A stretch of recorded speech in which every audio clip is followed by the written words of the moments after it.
Our gospel text and preaching text for this week comes from the Gospel of Mark, chapter 10, verses 46 to 52.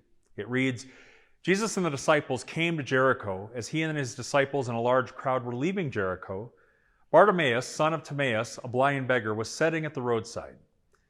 When he heard that it was Jesus of Nazareth, he began to shout out and say, Jesus, son of David, have mercy on me. Many sternly ordered him to be quiet, but he cried out even more loudly, Son of David, have mercy on me. Jesus stood still and said, Call him here. And they called the blind man, saying to him, Take heart, get up, he's calling you. So throwing off his cloak, he sprang up and came to Jesus. Then Jesus said to him, What do you want me to do for you? The blind man said to him, My teacher, let me see again. Jesus said to him, Go, your faith has made you well.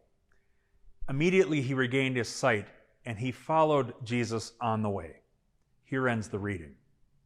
So in 7th and 8th grade confirmation, we have been learning about the 10 Commandments and how they are not as easy as they may read. Last week, we started to talk about the second tablet commandments, which are the commandments which are 4 through 10, and they speak to our relationship with each other, how we get along in the world. As an example, we know that the 4th commandment says to honor your father and mother, but that it speaks to an authority that we not only have to our parents, but to many others, ultimately our authority to each other.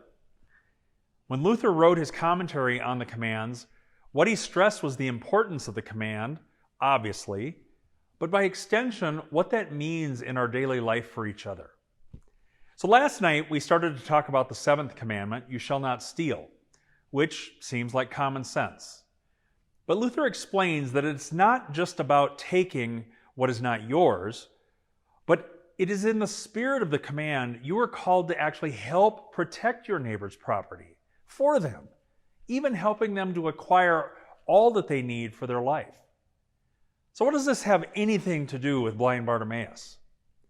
Well, we often find ourselves looking at others and judging them by our own life station.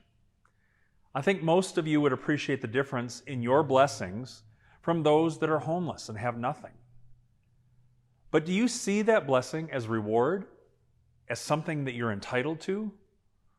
Or do you see your life, literally your life and all that you have, as a blessing of God's mercy and grace?